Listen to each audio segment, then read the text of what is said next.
Yeah, things like those. And well, many lay people, I mean, a good number of them, God sent them to me, like that very rich lady in Kabugao. Well, she just heard me in a retreat of the Legion of Mary. And I don't know what impressed her. And then from then on, she became very close to me, like that. Mhm. Then Mrs. Singson, ang binok kandon. A good number. Mhm. Another one is my driver, Jack of all trade, Francisco. Mhm. He served me for 38 years without any salary. Mhm. The,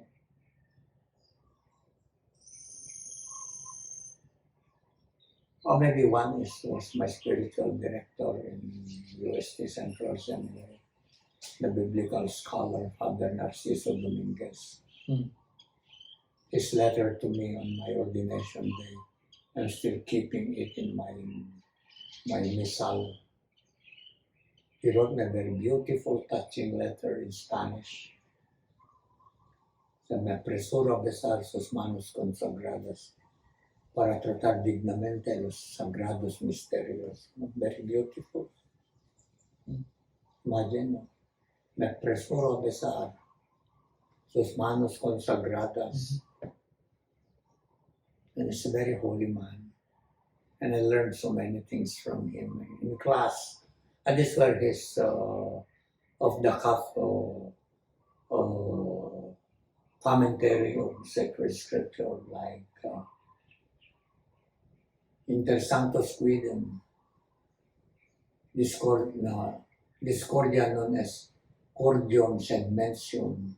Some of the saints, there can be misunderstanding of the minds, but never of the heart. Mhm. So Beautiful. beautiful. Then when you had that letter of Paul to the Corinthians, when he said, this scandal, sex scandal, should not even be named among you. And Father, nec nominator in vobis. I was nec nominator in vobis. I was it should not even be mentioned in my life. No, things like those are beautiful. And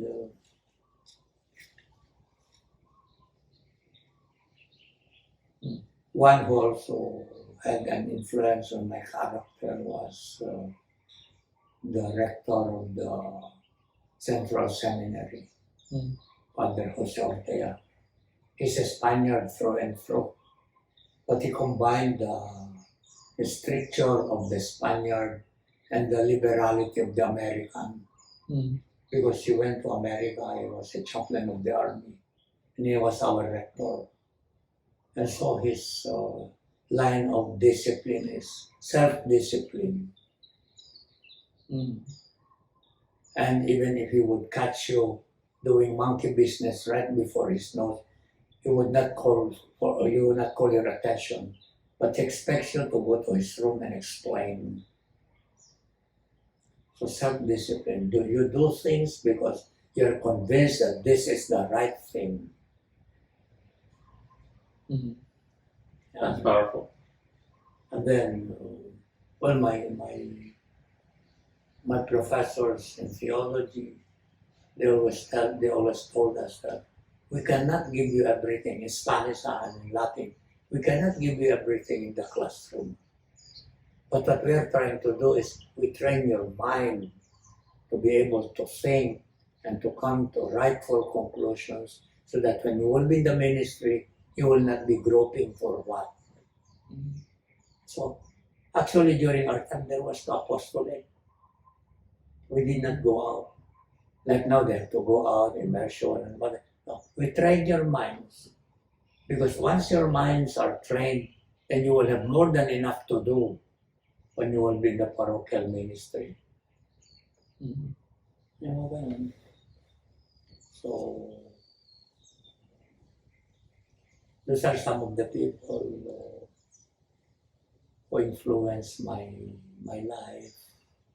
My mother, Alexis, really is the one. Mhm.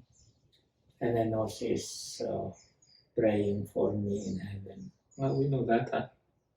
That's why I wrote her spirituality, the charism of MC. I think I gave you a copy. I think so.